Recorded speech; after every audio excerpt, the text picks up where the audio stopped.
በአማራ ክልልና ትግራይ ክልል መካከል የማንነትና የወሰን ጥያቄ ከሚነሳባቸው ቦታዎች አንዱ በሆነው በኦፍላ በኮረም ዝባሂላ በሚባል ቦታ ከአማራ ልዩ ኃይል ወዳልሻል በሚል በቀን 33 2018 ዓ.ም በታጣቂዎች ከሌሊቱ 6 ተኩል በ6 ጥይት እናትየውን ገድሎ ልጁን ማቁሰላቸውን የደረሰኝ መረጃ ያመለክታል። እጅግ አሳዛኝና ልብ ሰባሪ መረጃ የተሰማ ነው። የዕለቱን ፎን ሰብስክራይብ በማድረግ ወቅታዊና ሊደመጡ የሚገቡ መረጃዎችን ያገኙ። ሌላኛው መረጃ ወደ አሜሪካ የተሰማ የፖለቲካል ጥገኞችን በማስመልከት ዲፖርት እንደሚደረጉ በወጡ ዙሪያ ምንድነው የተሰማው? ከወደ አሜሪካ የአነጋጋሪው የፕሬዝዳንት ትራምፕ አስተዳደር ያስተላለፈው መልእክት አለ። የአሜሪካ መንግስት ለኢትዮጵያውያን ሲሰጥ የነበረውን ከለላ አቋረጠ። የአሜሪካ መንግስት ከ3 ዓመት በፊት ኢትዮጵያውያን በጊዜያዊ የህግ ጥበቃ በአገሪቱ ውስጥ እንዲኖሩ የፈቀደበትን አሰራር እንዲያበቃ አደረገ።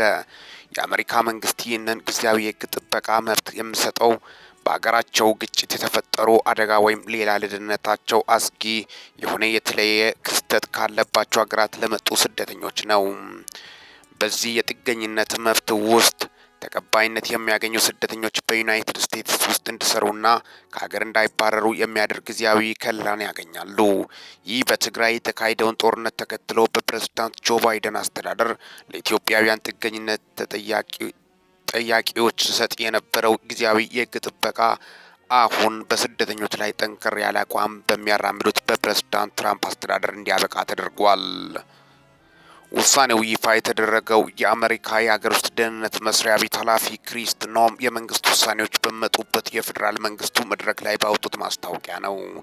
የሀገሪቱን ሁኔታ በመመርመርና ከሚመለከታቸው የአሜሪካ መንግስት አካላት ጋር በመመካከር ኃላፊዋ ኢትዮጵያ ለጊዜያዊ የህግ ጥበቃ የሚያስፈልጉ ሁኔታዎችን የማታሟላ ናት የሚል ውሳኔ ያሳልፋል በማለት ውሳኔውን አሳውቀዋል። የአሜሪካ መንግስት ይህንን ህጋዊ ጥበቃ በመጀመሪያ ለ18 ወራት ተግባራዊ እንዲሆን ለኢትዮጵያውያን መስጠት የጀመረው ጥቅምት 11 2015 ዓ.ም በወቅቱ የሀገር ውስጥ ደህንነት መስሪያ ቤት ኃላፊ ሊያንድሮ ሜሮኮስ ባወጡት መግለጫ ነው። በወቅቱ በኢትዮጵያ ውስጥ የነበረውን የትጥቅ ግጭት የተለየና ጊዜያዊ ሁኔታን ከግምት በማስገባት በአሜሪካ ውስጥ ህጋዊ የመኖሪያ ፈቃድ የሌላቸው ኢትዮጵያውያን ጊዜያዊ ከለላ እንዲያገኙ ተፈቅዶ ላለፉት 3 ዓመታት ተግባራዊ ሲሆን ቆይቷል። ይህ ጊዜያዊ ህጋዊ ጥበቃ ለኢትዮጵያውያን በተፈቀደበት ጊዜ ወደ 27,000 ይሆናሉ ተብሎ የሚገመቱ ኢትዮጵያውያን ተጠቃሚ ይሆናሉ ተብሎ ይጠበቅ እንደነበረ በወቅቱ የሀገር ውስጥ ደህንነት መስሪያ ቤት ቃል አቀባይ ተናግሮ ነበር። የዚህ ጥበቃ ተጠቃሚ የሚሆኑ ኢትዮጵያውያን ውሳኔውን ይፋ ከመሆኑ በፊት በአሜሪካ ውስጥ ረዘም ላለ ጊዜ የቆዩ መሆናቸውን ማረጋገጥ ይጠበቅባቸው የነበረ ሲሆን ከተጠቀሰው ጊዜ በኋላ ወደ አሜሪካ መግባት ለእድሉ ተጠቃሚ እንደማያደርግ ተገልጾ ነበር። ለስደተኞች ህጋዊ ከለላ በሚሰጠው በዚሁ አሰራር ከኢትዮጵያውያን በተጨማሪ የሌሎች በርካታ ሀገራት ተጠቃሚ ሆነው ቆይተዋል። በከፍተኛ ሁኔታ ተጠቃሚ የሆኑት 600,000 ቬንዙዌላውያንና 521,000 ሄይቲያውያን መሆናቸውን ይነገራል። ነገር ግን ፕሬዝዳንት ትራምፕ ወደ ስልጣን መምጣታቸውን ተከትሎ የሀገር ውስጥ ደህንነት ባለስልጣናት በቅርቡ የበርካታ ሀገራት ዜጎችን ከዚህ እድል ተጠቃሚነት ውጪ እንዲሆኑ ተደርጓል። አሁን ከከለላ ውጪ ከተደረጉት ኢትዮጵያውያን ቀደም ብለው የኢቲ፣ የማያንማር፣ ደቡብ ሱዳን፣ ሶሪያ፣ ቬንዙዌላና የሶማሊያ ዜጎች ጊዜያዊ ህግ ጥበቃቸው የሚሰጣቸውን ተጠቃሚነት አጥተዋል። በዚህ ጥበቃ ስር ሆነው በአሜሪካ ውስጥ የመስራትና የመኖር እድል አግኝተው የነበሩት ኢትዮጵያውያንና ሌሎች ሀገር ዜጎች ፕሬዝዳንት ትራምፕ እያካሄዱት ካለው ስደተኞችን የማባረር እርምጃ ሊጋለጡ ይችላሉ።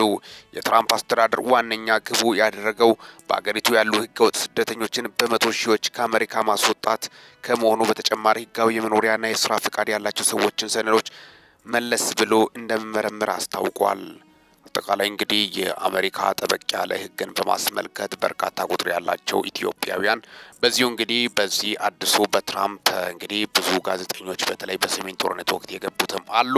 በአሁኑ ሰዓት የተለያዩ ጋዜጠኞች አሜሪካ ላይ ህጋዊ ከለላ በማለት እየጠየቁ እንደሚገኙ ጭምርም የወጡት መረጃዎችን በማስመልከትም ነው። ትራምፕ እንግዲህ ጫን ያለ አቋምና እርምጃ እየወሰዱ እንደሚገኙ ጭምርም ነው።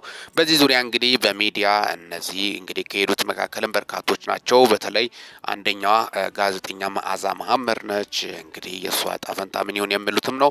እሷ ብቻ ሳይሆን ብዙ ሺህ ኢትዮጵያውያን አሉ በዚህ ምክንያት እዛ የሚቀሩት። ከዛም የተነሳ በርካታ ቁጥር ያላቸው ኢትዮጵያኖች በአሁኑ ሰዓት እንግዲህ በተለይ ደግሞ በይፋ መንግስትን ወጥቶ የተቃወሙት በጣም በአሁኑ ሰዓት ስጋት ላይ እንደሚገኙ ጭምርም ነው። ስለመሆኑስ በርካታ ቁጥር ያላቸው ኢትዮጵያኖች ኢትዮጵያ ውስጥ ነጻነት አለ ወይ፣ የመኖር የመናገር የመቃወም ነጻነት አለ ወይ የሚሉት ነገሮችም በርካቶቹም ጥያቄ ውስጥ ሊገባ ይገባል የሚል ሀሳብ ያነሱትም አልጠፉም። በዛው ልክ ደግሞ የኢትዮጵያ መንግስት የፊት የእኩልነትና የሰላም የነጻነት መንግስት ስለሆነ ህዝቡ እንግዲህ አጠቃላይ እዛ ያሉት ሌላ ነገር ከመዋሹ ለምን ሪያሊቲውን አይቀበሉም የሚል ሀሳባቸውን ያነሱትም አልጠፉም። ስለዚህ መንግስት ምንም ጥፋት የለበትም የሰላምና የፍቅር መንግስት ነው በማለትም ነው በርካቶቹም እየገለጹ ያሉት። አጠቃላይ እንግዲህ በዛ ዙሪያ የወጡት መረጃዎችን የትራምፕ አቋም እንግዲህ በርካታ የዓለም ክፍልን እያነጋገረ እንደሚገኝ ጭምርም ነው። ትራምፕ በተለይ ስደተኞች ላይ እየወሰዱ ያሉት አቋምን በማስመልከት በርካታ ኢትዮጵያውያን አልፎም ደግሞ የተለያዩ ሀገራት ዜጎች ቬንዙዌላውያን እንግዲህ ቬንዙዌላ በአሁኑ ሰዓት ከፍተኛ ጦርነት ከሚካሄዱባቸው ስፍራዎች ናቸው።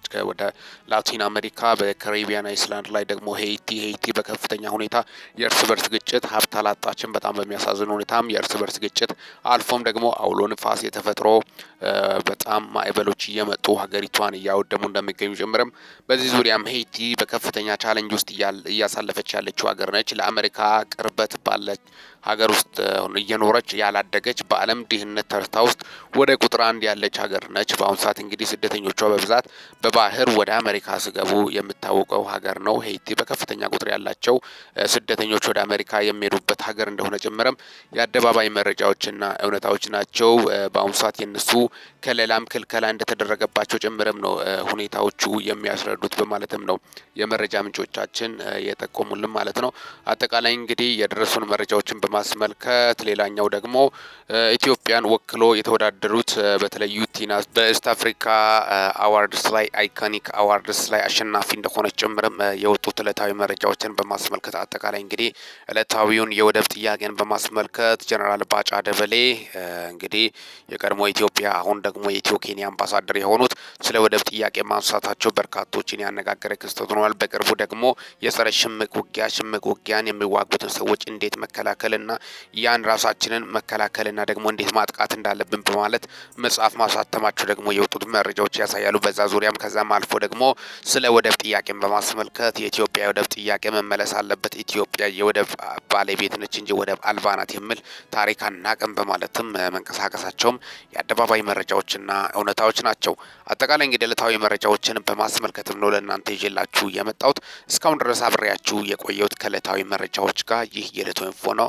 ለዚህ ቁም ነገር አዘል ቻናል አዲስ ከሆናችሁ ሰብስክራይብ በማድረግ ቤተሰብ ይሁኑ። በዚህ ቻናል በዋናነት የምተላለፉት ወቅታዊና ታማኒ እንዲሁም ሚዛናዊ መረጃዎች ስለሆኑ ሰብስክራይብ ስታደርጉ ደወል ምልክቷን ወይም ኖቲፊኬሽን ቤሏን ክፍት ያድርጉ። ያን ሲያደርጉ ወደ አሁኑ የምለቀቁት መረጃዎች ለእናንተ ይደርሳሉ። ወደ እንግዲህ አጠቃላይ ለሰዓታት ያሉኝ መረጃዎች ይህን ይመስላሉ።